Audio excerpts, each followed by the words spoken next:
कुछ क्वेरीज़ आ रही हैं दोस्तों 4th एंड 6th सेमेस्टर के बीए एंड बीकॉम प्रोग्राम के स्टूडेंट की और साथ ही साथ एनुअल मोड के स्टूडेंट की। सबसे पहली क्वेरीज़ एडमिट कार्ड में काफ़ी इश्यूज़ हैं उसको लेकर है। अब इश्यूज़ क्या क्या हैं पहले आप समझ लीजिए। बहुत से बच्चों के जो एडमिट कार्ड है वो शो नहीं हो रहे हैं, उसमें लिखा आ रहा है your centre has not been allotted. अगर आपकी ऐसी दिक्कत आ रही है तो आप थोड़ा सा वेट कर लीजिए, वो प्रॉब्लम रिज़ॉल्व हो जाएगी। अगर नहीं होती है प्रॉब्लम रिज़ॉल्व तो आपको एसओएल कैंपस जाकर वो प्रॉब्लम रिज़ॉल्व करवानी पड़ेगी।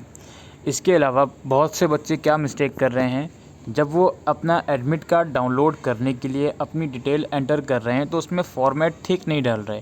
मैं आपको एक बार पेज पर ले जाता हूँ एडमिट कार्ड वाले। अभी जैसे हम इस फॉर्मेट में आ गए हैं। अच्छा, फॉर्मेट से पहले बात कर लेते हैं। बहुत से बच्चे नॉर्थ और साउथ का बड़ा इशू कर रहे हैं कि सर मेरा नॉर्थ है या साउथ है मुझे पता नहीं है। तो देखो यार, सिंपल सी बात है, कोई बहुत सारे ऑप्शन तो नहीं है इसमें, सिर्फ नॉर्थ का है और साउथ का है। दोनों चूज़ करके ऐड करके देख लो, शो करके देख लो, आपका जिसमें आ रहा है वो ठीक है। अब आप कंफ्यूज रहोगे कि सर मेरा नॉर्थ है साउथ है, एटलीस्ट दोनों में चेक करके देख लीजिए, आपका शो हो जाएगा जिसमें भी आपका होगा, अगर आपको याद नहीं है कि आपका कैंपस कौन सा है। इसके अलावा फॉर्मेट की यहाँ पे बात हो रही थी। एसओएल रोल नंबर का तो आपको मालूम ही है फॉर्मेट, आप फर्स्ट ईयर से लिखते आ रहे हो। इसके बाद यहाँ पर आती है हमारी डेट ऑफ बर्थ की बात।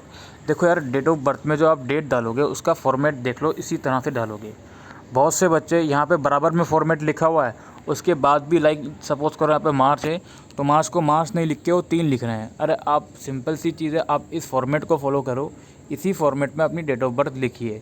लाइक आपकी मान लो 5 जून है तो आप कैसे लिखोगे, 05 लिखोगे, आप 05 लिखोगे, स्लैश लगाओगे, जून लिखोगे। जून मतलब सिर्फ JUN, ई नहीं लगाना आखिरी में। और अगर जुलाई है तो वाई नहीं लगाना आखिरी में। जो भी मंथ है आपका, उस मंथ के first 3 letter. I don't know मैं ये सब चीज़ें क्यों बता रहा हूँ, लेकिन यहाँ ये लिखा हुआ है और आपके फिर भी समझ में नहीं आ रहा इसलिए बता रहा हूँ, ठीक है। और उसके बाद स्लैश लगा के आपका जो ईयर ऑफ बर्थ है वो आप लिखोगे। और फिर बात आती है आपके नाम में, जो भी आपका एग्जैक्ट नाम है एडमिट कार्ड में वो लिखोगे। अच्छा, एक चीज़ और है, अगर मान लो आपका जो नाम है, सपोज़ करो आपका नाम है, मैं अपना ही नाम बोल देता हूँ, मोहम्मद अमीन, ठीक है। अब मैं क्या करता हूँ, मोहम्मद लिखने के बाद सिंगल स्पेस दूंगा, अमीन लिखूँगा। अगर ऐसा करने के बाद आपका एडमिट कार्ड शो नहीं हो रहा तो आप डबल स्पेस दीजिए, अपने नाम और सरनेम के बीच में डबल स्पेस देकर इस पर शो पे क्लिक करिए तो आपका एडमिट कार्ड शो हो जाएगा। अब बहुत से बच्चों का एडमिट कार्ड ब्लैंक आ रहा है तो उस केस में यार वेट करना है, वो ठीक हो जाएगा, कोई टेंशन वाली बात नहीं है। ब्लैंक आ रहा है तो वो ठीक हो जाएगा, कोई भी टेंशन वाली बात नहीं है। और जो मैंने आपको बताया कि अगर आपका ऐसा आ रहा है कि your centre has not been allotted, यहाँ पे लिखा हुआ आ रहा है, तो उस केस में थोड़ा सा वेट कर लो। नहीं होता ठीक तो कैंपस जाना पड़ेगा और कोई सोल्यूशन इसका नहीं है। बाकी मैं और आगे बढ़ूँ वीडियो में, इससे पहले एक चीज़ और बता दूँ कि एडमिट कार्ड का प्रिंट आउट लेके आप अपने पास रख लीजिएगा, कम से कम 2 कॉपी अपने पास रख के रखिएगा फ्यूचर रेफरेंस के लिए, ठीक है। बात हो रही थी बहुत से बच्चों के सब्जेक्ट की डेट, ऐसा स्टूडेंट का कहना है कि मेरे सब्जेक्ट की डेट चेंज है।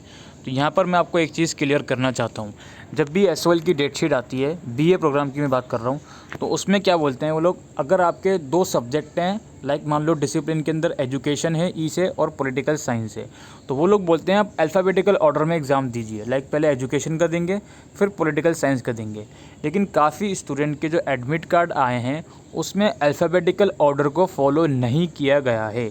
उसमें फॉर एग्जांपल आपके पास अगर एजुकेशन एंड पॉलिटिकल साइंस है तो पहले उन लोगों ने पॉलिटिकल साइंस का एग्ज़ाम दे दिया, फिर अगले वाले डिसिप्लिन वाले दिन एजुकेशन का दे दिया। कुल मिलाकर उनको अल्फ़ाबेटिकल ऑर्डर के अकॉर्डिंग डेट नहीं दी उनके एडमिट कार्ड में। तो कोई दिक्कत नहीं है, जो डेट आपके एडमिट कार्ड में है उसी डेट के अकॉर्डिंग आप लोग एग्ज़ाम दोगे। अगर अल्फ़ाबेटिकल ऑर्डर आपके एडमिट कार्ड में फॉलो नहीं किया जा रहा तो लेट इट बी, जो है एडमिट कार्ड में उसी के अकॉर्डिंग अपना एग्ज़ाम दीजिए। इसके अलावा बहुत से बीए प्रोग्राम के स्टूडेंट ये क्वायरी कर रहे हैं कि सर हमारा जो एग्ज़ाम था स्किल इन्हांसमेंट का, हिस्ट्री रेडियो सिनेमा का, या मीडिया एंड एजुकेशन का, या बेसिक कंप्यूटेशन इन डेटा एनालिसिस का, या फिर कॉन्फिडेंट पीस बिल्डिंग का, वो तो 5 तारीख को था, लेकिन एडमिट कार्ड में 14 जून आ रहा है।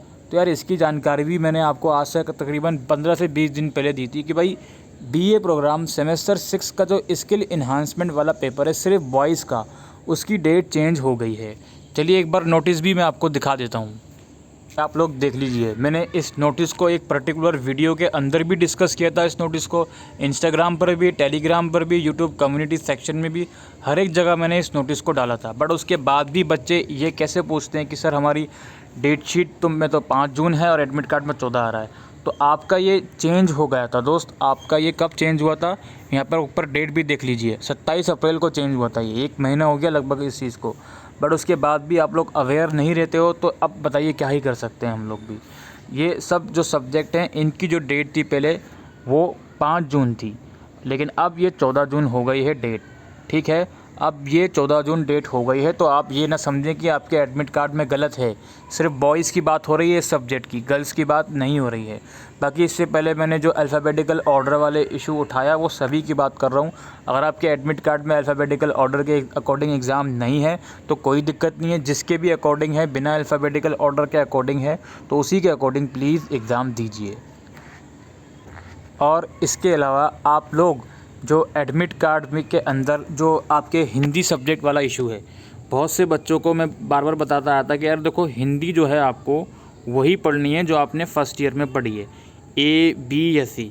ऑफ कोर्स ही बात है, सिलेबस दूसरा हो जाएगा इसका, लेकिन होगी ए बी या सी में से वही जो आपने फ़र्स्ट ईयर के अकॉर्डिंग पढ़ी है। तो आप लोगों को अगर एडमिट कार्ड में फ़र्स्ट ईयर के अकॉर्डिंग हिंदी नहीं मिली तो मेरा ये मानना है कि वो एडमिट कार्ड अपडेट होगा कुछ टाइम में। आप लोग एडमिट कार्ड रेगुलर इंटरवल पर चेक करते रहिए।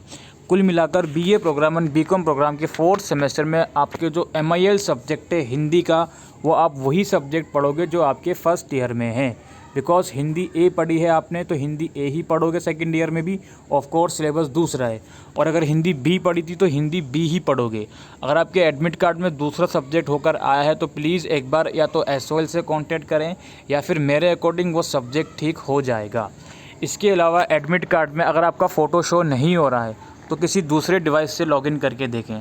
फिर भी नहीं होता है तो कोई दिक्कत नहीं है, जैसा एडमिट कार्ड है उसी को आप प्रिंट आउट करवा कर ले जाइएगा, कोई इशू नहीं है।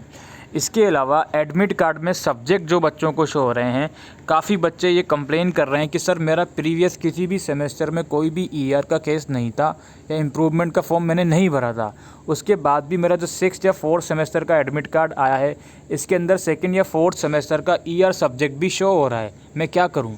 अगर ऐसा हो रहा है तो एक बार दोबारा से रीडाउनलोड करके देखो एडमिट कार्ड। उसके बाद भी ठीक नहीं होता और आपको लगता है कि आप वो सब्जेक्ट का एग्ज़ाम नहीं दे पाओगे तो उसको कैंपस जाकर ठीक करवाइए। नहीं करवाओगे ठीक, एडमिट कार्ड में आपका वो एग्ज़ाम शो होता है लास्ट मोमेंट तक भी, तो वो पेपर आपको देना पड़ेगा। अब आप पूछोगे सर क्यों दूँ मैं, ये तो मैं इसमें पास हूँ। या तो हो सकता है आपने साइबर कैफ़े से फॉर्म भरवाया हो, उसने बाय मिस्टेक इम्प्रूवमेंट आपका ऐड कर दिया हो, यही रीज़न हो सकता है। या फिर आपका उसमें ER है, ER नहीं है उसके बाद भी आ रहा है। अगर पहले ER था आपने ऐड कर लिया था फिर ER हट गया, ये सब चीज़ें हुई हैं, तो उस केस में प्लीज़ कैंपस जाकर इस चीज़ को चेंज करवा लो। और इसी का दूसरी चीज़ भी मैं आपको बता देता हूँ, अगर आपका ER या इम्प्रूवमेंट का केस है 2nd सेमेस्टर का और वो 4th सेमेस्टर के एडमिट कार्ड में नहीं शो हो रहा, या फिर 2nd या 4th सेमेस्टर का ER या इम्प्रूवमेंट का केस है और वो 6th सेमेस्टर के एडमिट कार्ड में वो सब्जेक्ट नहीं शो हो रहा है, तो उस केस में भी यार प्लीज़ कैंपस जाकर कॉन्टैक्ट कर लीजिए कि सर मेरा ER है लेकिन सब्जेक्ट शो नहीं हो रहा है एडमिट कार्ड में, तो मैं क्या करूँ। यही सॉल्यूशन है इसका, और कोई सॉल्यूशन मुझे नहीं लगता इसका होगा। इसके बाद हमारी बारी आती है यार एग्ज़ामिनेशन टाइमिंग की। देखो आपका एग्ज़ाम या तो सुबह होगा 3 बजे या फिर सुबह 9 बजे होगा एग्ज़ाम, माफ़ कीजिएगा, या फिर 3 बजे होगा दोपहर को। तो जिस भी टाइम पर आपका एग्ज़ाम है वो टाइम आप अपने एडमिट कार्ड में देखो प्लीज़। आप कंफ्यूज मत हो कि सर उसका तो टाइमिंग 9 बजे है, मेरा 3 बजे। आप अपना एडमिट कार्ड उठाओ, उसमें टाइम देखो क्या टाइम है, जो टाइम उसमें लिखा हुआ है उसी टाइम के अकॉर्डिंग आपका एग्ज़ाम होगा। ठीक है। और एक चीज़ यहाँ पे साफ बता दूँ, मान लो आपका सुबह 9 बजे एग्ज़ाम है तो मैक्सिमम एंट्री 9:30 तक ही वो लोग अलाउ करेंगे, और आपका 3 बजे एग्ज़ाम है तो मैक्सिमम एंट्री 3:30 तक ही वो लोग अलाउ करेंगे। ठीक है। 3.5 घंटे का एग्ज़ाम होगा, 9 से 12:30, 3 से 3:30। अगर एग्ज़ामिनेशन हॉल में जो इन्विजिलेटर हैं आपसे 3.5 घंटे के अंदर पेपर लेने लगे, आपसे बोलने लगे कि नहीं 3 घंटे में ही आपको एग्ज़ाम करना है, तो आपको यूनिटी दिखानी है सभी बच्चों को कि सर नहीं, हमारे पास पूरा DU का ऑफिशियल नोटिफिकेशन है जिसमें लिखा हुआ है साफ साफ कि हमको 3.5 घंटे दिए जाएंगे। तो प्लीज़ कृपया करके हमको 3.5 घंटे दिए जाएँ, उससे पहले हमारा क्वेश्चन पेपर का आंसर शीट नहीं लिया जाए। ये चीज़ आपको लड़नी पड़ेगी खुद से। अगर आप बेवकूफ़ बनोगे कैंपस में जाके, सेंटर में जाके बेवकूफ़ वाली बातें करोगे, नहीं बताओगे सर से, तो फिर कुछ नहीं हो सकता। इसके बाद बारी आती है डॉक्यूमेंट। डॉक्यूमेंट में आपको सिर्फ 2 डॉक्यूमेंट ले जाने हैं, अपने दिमाग में बिठा लीजिए। एक आपको एडमिट कार्ड का प्रिंट आउट ले जाना है, कलर ले जाओ, ब्लैक एंड वाइट ले जाओ, कोई इशू नहीं है। इसके साथ साथ आपको आधार कार्ड, वोटर आईडी कार्ड या जो भी वैलिड गवर्नमेंट आइडेंटिटी प्रूफ है वो लेकर जाना है। एसओएल का आईडी कार्ड ले जाना बिल्कुल भी मैंडेटरी नहीं है। आप अपने शौक के लिए ले जाना चाहते हो तो अलग बात है। एसओएल का आईडी कार्ड ले जाना कोई भी मैंडेटरी नहीं है। सिर्फ 2 डॉक्यूमेंट ले जाने हैं, एक एडमिट कार्ड और एक आईडी कार्ड में एक आधार कार्ड। बाकी कोई भी गवर्नमेंट आईडी प्रूफ हो आधार कार्ड के अलावा तो वो भी ले जा सकते हो, लाइक पैन कार्ड या फिर वोटर आईडी कार्ड। इसके बाद काफ़ी बच्चे मोबाइल फ़ोन्स की क्वेरी कर रहे हैं, सर मोबाइल फ़ोन तुम्हें ज़रूरी है ले जाना, बिकॉज काफ़ी बच्चे काफ़ी दूर से आते हैं, उनका एग्ज़ामिनेशन सेंटर बहुत दूर दूर पड़ा है। अच्छा, एग्ज़ामिनेशन सेंटर दूर दूर पड़ा है, देखो कहीं पर भी आपका एग्ज़ामिनेशन सेंटर पड़ा है, आपको वहीं जाना पड़ेगा एग्ज़ाम देने के लिए, उसको आप चेंज नहीं करवा सकते। बात आ रही है हमारी मोबाइल फ़ोन की। बिल्कुल आप मोबाइल फ़ोन लेकर जाइए। बैग जो होंगे आपके, वो आपका जो एग्ज़ामिनेशन हॉल होगा या तो उसके बाहर रखवा दिया जाएगा, या फिर अगर आपकी क्लास के अंदर उतनी स्पेस रहेगी तो क्लासरूम में ही पीछे आपका बैग रखवा दिया जाएगा। आपकी सीट के ऊपर आपका मोबाइल फ़ोन आप नहीं रख सकते हो, आपको उसको छोड़ना ही पड़ेगा अलग बैग के अंदर रख के, या तो क्लास के पीछे की साइड में रखवा दिया जाएगा अगर जगह होगी तो, या फिर एग्ज़ाम रूम के बाहर वो लोग स्पेस देते हैं वहाँ आप रख सकते हो। ठीक है, और बैग्स वगैरह अपना कैरी करो, अपना ज़रूरत का सामान जो आप ले जाना चाहते हो बिल्कुल आप ले जा सकते हो, ये आपका राइट है, कोई भी आपको डिनाई नहीं कर सकता। अगर वो लोग डिनाई कर रहे हैं तो आप इसके अगेंस्ट वहीं पर उनके अगेंस्ट आवाज़ उठा सकते हो। बात रही कैलकुलेटर्स की, तो सिंपल कैलकुलेटर्स अलाउड हैं। कैलकुलेटर बिल्कुल एडवांस वाला मत लेकर जाना, सिंपल कैलकुलेटर जो होते हैं वो अलाउड हैं आपके एग्ज़ामिनेशन हॉल के अंदर। और एग्ज़ामिनेशन मीडियम की बात होती है बार बार, आप किसी भी मीडियम के हो, आपका जो क्वेश्चन पेपर आएगा वो आप या तो पूरा इंग्लिश में करो या पूरा हिंदी में करो, ये टोटली आपके ऊपर डिपेंड करता है, आप किसी भी मीडियम के हो। लेकिन प्लीज़ ये मत पूछ लेना कि sir English language through literature का एग्ज़ाम हिंदी में करूं। नहीं, जो पेपर ही इंग्लिश मीडियम का उसको हिंदी में कैसे करोगे। ठीक है, तो ये सब कुछ क्वेरीज़ थी दोस्तों जो काफ़ी स्टूडेंट्स की आ रही थी। आई होप मैंने कोशिश करी है ये सभी क्वेरीज़ को रिज़ॉल्व करने की और आपको समझ में आया होगा। ये वीडियो शेयर करिएगा आप लोग अगर आपकी क्वेरीज़ रिज़ॉल्व हुई हों, और कमेंट सेक्शन में कमेंट करके पूछ सकते हैं। Thank you.